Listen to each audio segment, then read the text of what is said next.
1,000 subscriber shirts are out now. Click the link in the description to get yours today.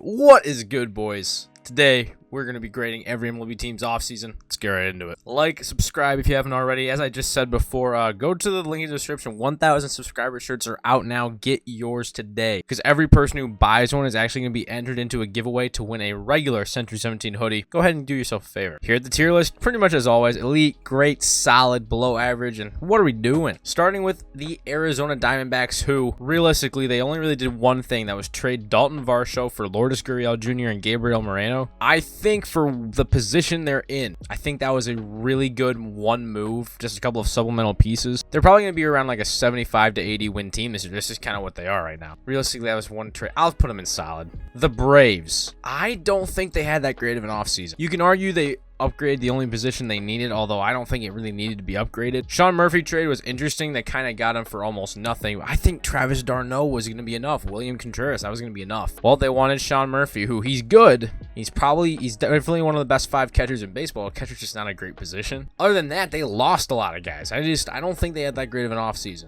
Orioles, they're below average, man. They did pull off a mutually beneficial trade at the end with the A's Cole Irvin. But other than that, they got Kyle Gibson. They got Todd Frazier. Just a couple of pieces for a team that was really supposed to go out and spend this year, as they were saying. This was really a confusing offseason for the Orioles, in my opinion. It's like, are you going to contend? Are you not? Because they made some moves that were going to be contending. They lost it on Xander. That puts a bad taste in my mouth for them. I think it was really just solid. Chicago Cubs, from where they were to where they are now, they had a great offseason. Made sneaky moves. They're probably going to be the sneaky team to make the playoffs this year, possibly. I'm not saying it's going to happen, and I probably won't predict it to happen, but they're probably going to be close. The White Sox, oh man, they got Benintendi, they got Clevenger, although it looks like they're not going to have Clevenger anymore. Overall, Benintendi's a really good move, man. They lost Abreu as well. It's really realistically probably below. I love Andrew Benintendi. He's one of my favorite players, but it's just not a great look. The Reds, I mean, come on. Guardians, they improved the things they need. They got Josh Bell. They got Mike Zunino. They upgraded the positions that they needed. They had a pretty good offseason. The Rockies, it was just terrible. I mean, did they get anybody? Tigers, again, they just traded away everybody. They picked up Mike Lorenzen. That's about it. Lost Tucker Barnhart, excuse me. Greg Soto's gone. Heimer Candelario's gone. Houston Astros, was it an elite offseason? I don't think so. It was not elite because they didn't go out and get themselves a good young catcher like Wilson Contreras. Royals, as of today, they actually just got Zach Greinke. Other than that, they traded away Alberto Mondesi. I don't know if it's what are we doing. It's really close. I mean, yeah, they didn't really do very much. Again, these teams at the bottom just did not do a good job. Okay, Angels are confusing because they're letting Shohei Ohtani pretty much leave next year. Now re-signing him. They might even trade him. Who knows? But really, realistically, they did what they needed to. Hunter Renfroe, Tyler Anderson are a couple of really nice moves. That outfield is loaded, by the way. I don't know. I thought they had a solid out. They didn't have a great offseason, but they didn't have a bad one. It's pretty much on this brink. Ooh, the Dodgers. Well, they brought in some pieces like JD Martinez. They lost a lot of pieces. You went from a team starting Trey Turner at shortstop to now you're going to be starting Miguel Rojas. I like the guy. I like Miguel Rojas, but that's kind of a big drop off.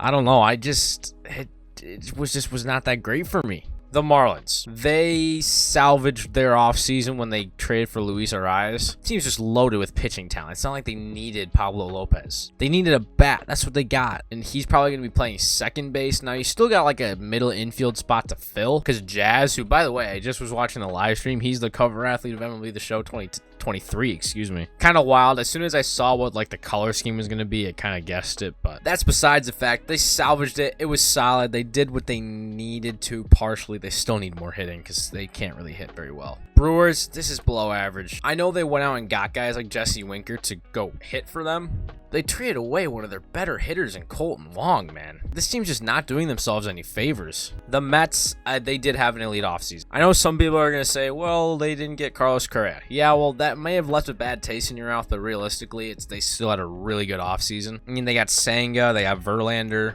Really, realistically, they just revamped the whole entire pitching rotation. Brought back Nimmo, brought back Diaz, got D-Rob, brought back Ottavino, brought in Omar Narvaez, who he also left from the Brewers. Yeah, they had a really good offseason. The Yanks, they did what they needed to, getting Aaron Judge. Then they went over the top and they went out and got Carlos Rodon, brought back Rizzo. It's kind of hard for me not to put it in elite. That was a really good offseason. It's just that something leaves me concerned about the fact that they have to start all these rookies next year. I'm going to put it top of grade. I don't think it was elite because I really do think they needed to re-sign a guy like Benintendi. The A's, it's a what are we doing, but at least you kind of did something okay by getting rid of Irvin. I mean, what is this team's direction, man? Hey guys, real quick, I just got to tell you about the sponsor of today's video, Anchor. Anchor and me, we're teaming up. We've created the Sentry Baseball podcast and the Podcast, 2 different podcasts. They distribute your podcast everywhere for free. So go to the description, anchor.fm, get your own podcast started today. Also check out my podcast linked in the description. They're in every single video, so go do yourself a favor. Let's get back to the content, baby. The Phillies definitely had an elite offseason. You were a World Series team. You decided to go out and get the best shortstop in baseball. The Phillies made so many moves that we're talking about their bullpen as a strength right now. Craig Kimbrell, Greg Soto, just to name a couple of guys. Matt Strahm. Added Taijuan Walker. And you got guys coming up that are going to be filling out that 5 slot in your rotation. Man, this team is very good. They're going to be without Harper for a little bit, but this team's going to be just fine. Pirates, they got Austin Hedges and Andrew McCutchen. So actually, I'm going to put it below average because that was a really good move on their part. Bringing him back for probably what's going to be his last year. I thought that was really nice of them. Don't get me wrong, realistically, they just had like a bad offseason for trying to win, but that was a good heartfelt sign. Padres had a really good offseason. Lost a couple of starting pitchers, but overall they got better. They got Xander Bogaerts. I'm going to put them in great. I don't think they had an elite. The Mariners. They also got better. I do think they got better. They brought in Colton Wong. He's going to replace Todd Frazier. Teoscar Hernandez gets put into the fold. Lost on Mitch Haniger. He's to the next team we're going to get into, the Giants. Overall, they didn't really get that much better. Like, Teoscar's a really good signing for them, but like, was it just solid? It probably was. The Giants, okay, I know we can't really judge them anymore for like missing out on Correa and whatnot, but man, you blew it twice with Correa and Judge. I can't put you any higher than that. Cardinals really only did one thing, that was get Wilson Contreras, which is a really good move, don't get me wrong, but you lost out on some starting pitching, and that was already pretty much your weakness. Great, not Wilson Contreras is so good. It's really confusing to compare these two. It's close. I'll probably put them there for now. The Rays, oh my gosh, that was a terrible offseason. The team that platoons got rid of everybody that they platooned that was like good. Don't get me wrong, this team is still good, but they just had a terrible offseason. They got Zach Eflin. They probably overpaid for him. Man, it's not the way you should spend your money. I mean, obviously they see something, so I might be proven wrong. I thought this offseason was terrible for them. The Rangers,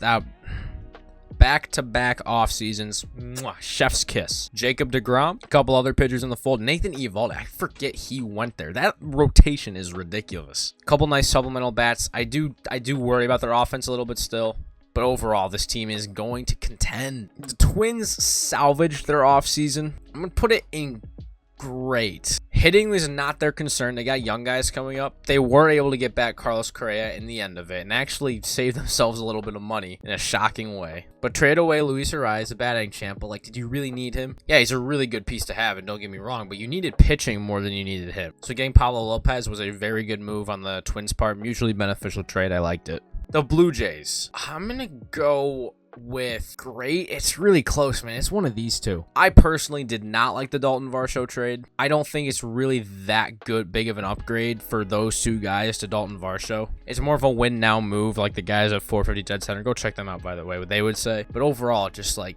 not really the move I'd make. I don't know.